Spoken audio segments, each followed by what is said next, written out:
In this video, you're going to learn how to contract your transversus abdominis muscle. Before we do that though, let's talk about learning how to relax it. Without even realizing it, many women are holding on to their abdominals. What I'd like you to do is either get on your side or your hands and knees position and just let your belly hang. Laying down on your side is one good way to gradually learn how to let it hang. And sometimes it's helpful for people to take deep belly breaths. And just with every breath, getting a little bit more relaxation. The next position that seems to be helpful for people is this position. And just deep breath and trying to let your belly hang. This step is absolutely essential because you wouldn't get, if your elbow was stuck here, you would need to get it straight before you work on strengthening. At least most of the time. Okay, once you get that down, now we can talk recruitment and contracting. The first position I like to get people in is on their side. You'll need your hand mirror here, and then also a pillow to get your head in a good position. So, I want you to watch my belly button. I'm gonna let it go. And what I want you to do is watch and practice pulling your belly button in towards your spine. As you do that, no motion should be occurring in your low back or your tailbone. So again, watch my belly button, just drawing straight in. Now I want you to really be gentle because the harder you try, the more the other abdominal muscles work, the obliques, and then your pelvic floor. Now I want you to intentionally, gently contract your pelvic floor and gently draw your belly button in. Does that feel different? In normal cases, the pelvic floor and the transversus abdominis function together. It's just when people dominate with other muscles, or it's too much pelvic floor, too much transversus abdominis, where problems arise. One thing that's really helpful for people is to squeeze their pelvic floor as hard as they can and then pull in and feel what that feels like. And then do a very gentle contraction, then draw in, and then no contraction, then draw in.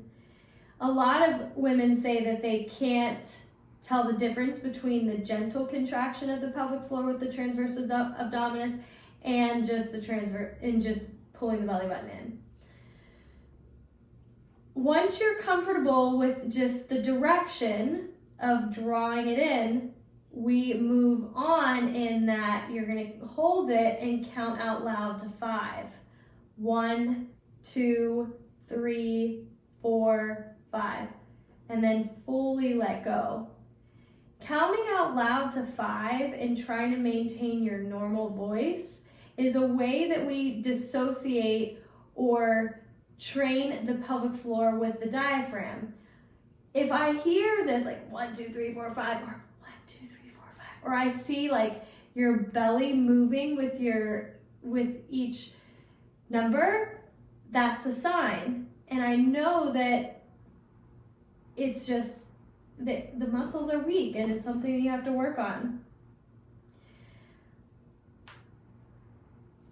It's initially can be challenging to not draw your belly button up and in, or that's what I see most common is the belly button goes up and in, or sometimes it pooches out.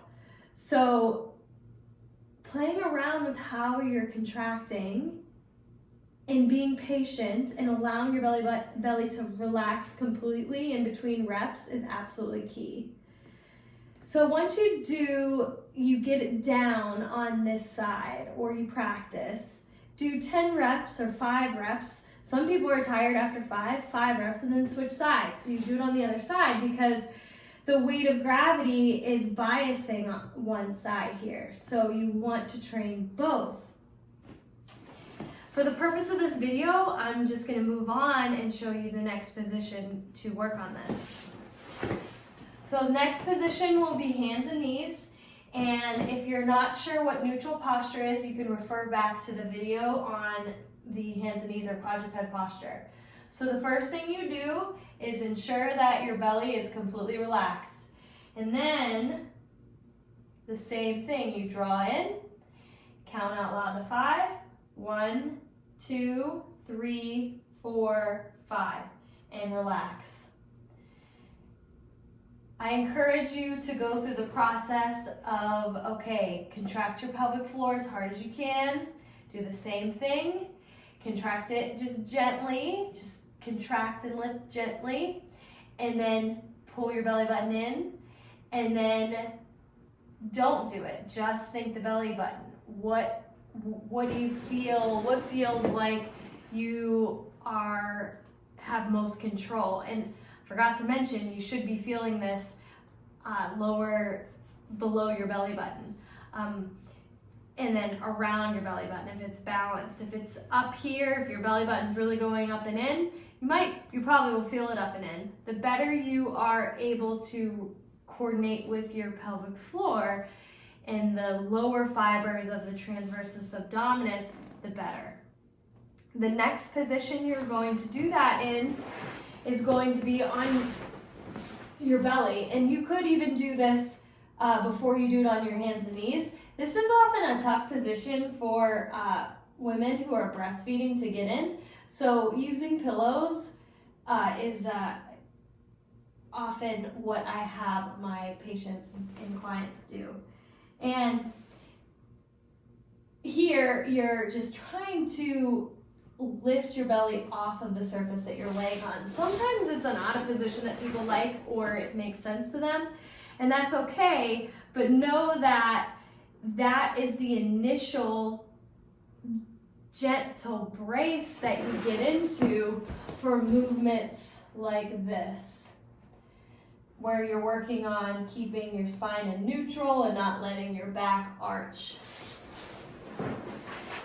The next position after that is standing. So pretend I'm standing here. You want to make sure you get into a neutral position like I described in the introduction, and you let your belly hang.